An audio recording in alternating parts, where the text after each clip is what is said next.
नमस्कार बंधुगण आम जीवन में जो मुहूर्त कौन सी खुशी खबर आसे ता पूर्वर ही तुलसी हार संकेत दे थाए।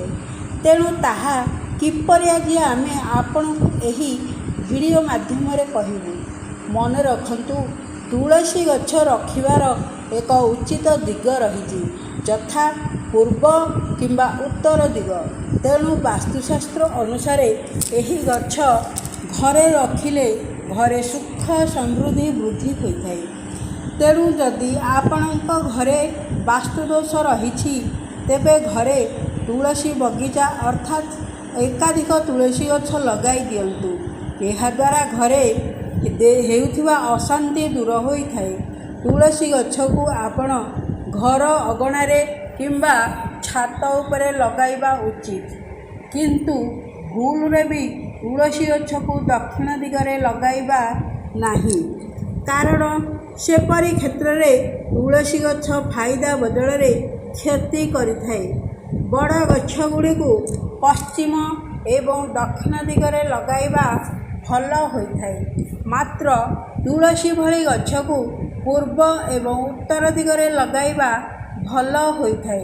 अलगा दिगरे लगाइले यह घरर सदस्यों स्वास्थ्य प्रति क्षतिकारक होता है। यह व्यतीत लता जातीय गछ को घरर मुख्य द्वार लगाइबा उचित।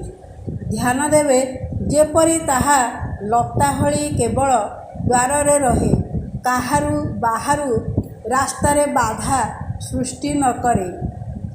जो वृक्ष शुभ होता है ताहा वास्तु दोष को मध्य दूर करि थाए। तुलसी गछ को लोके पूजा करती एवं सामने दीप प्रज्वलन करती। यह द्वारा घर को नकारात्मक शक्तिर प्रवेश हुए नहीं एवं घरे लोकों स्वास्थ्य मध्य भल रहे। जदि आपणक घरे तुलसी गछ सुखी जाउछि तेबे ताकू तुरंत उपाड़ी जल प्रवाहित कर दियंतु, नचेत माटी रे पोती दियंतु। मात्र पोतीबा आगरू सेथिरु किछि अंश काटी रखी दियंतु। कार्तिक मास पूजा समय दीप जालिबा समय दीपरे सही छोट अंश को पकाई दीप प्रज्वलन करंतु। एपरि करिबा अत्यंत शुभ होता है।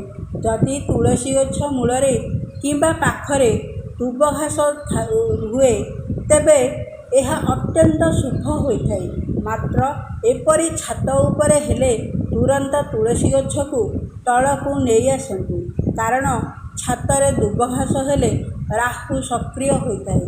तुलसी गछ द्वारा माता लक्ष्मी का वास होता है। हिंदू धर्म रे तुलसी को विभिन्न शुभ कार्य व्यवहार करा जाए।